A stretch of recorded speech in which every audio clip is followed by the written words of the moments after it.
everybody. Welcome back to Venture Out or Venture Inwards, depending on how you look at it.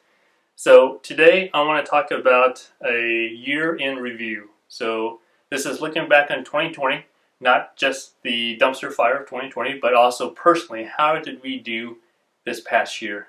So let's talk about that in two different ways. The first one, let's talk about it in terms of the James Clear method, which asks three basic questions, right? It asks what went well last year, what did not go so well last year, and what did we learn from it, right? So three basic questions from James Clear. The other framework we wanted to talk about is the Tim Ferriss approach, right? He does what he calls a past year review.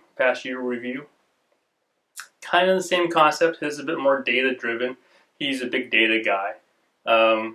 So what he does is he basically gets out a sheet of paper, two columns, positives and negatives, right? So, and then he goes through day by day, week by week, I'm not sure how, but he goes through the entire year of 2020, this past year, and kind of jots down in those columns, what did he have a positive reaction to or a positive takeaway from or a negative side, right? So he goes through the entire list, all the major things he did that year, and writes it down in those columns. And the basic premise of it being, if it's a positive, you schedule more of that stuff, right? You make time for more of those positives.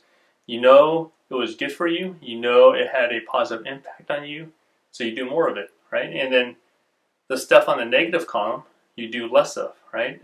I think Tim Ferriss goes as far as to write down those negative things, post it wherever he makes schedules or before he makes a decision, and then he looks at it and says, oh, well, I didn't have a good time with that person last year, or that person had a negative impact on me, so I'm not going to spend more time with that person, for example.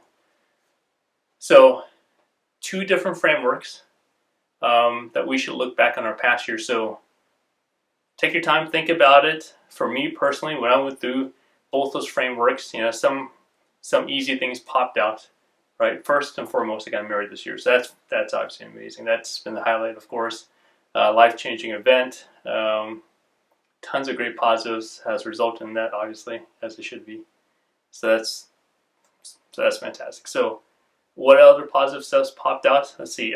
Venture Out, of course. This whole endeavor has really taken off. We were able to get some innovation seed funding for this business, which we're going to put to great use in 2021 coming up. So lots to look forward to there. Other personal aspect of personal goals I had, did some traveling, did some hiking.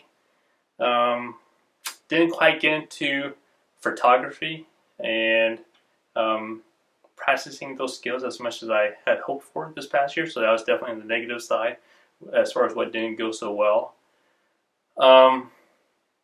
Working from home allowed me to really increase my cardio fitness, but my muscle strength has totally tanked down the drain. So that's something to work on for next year.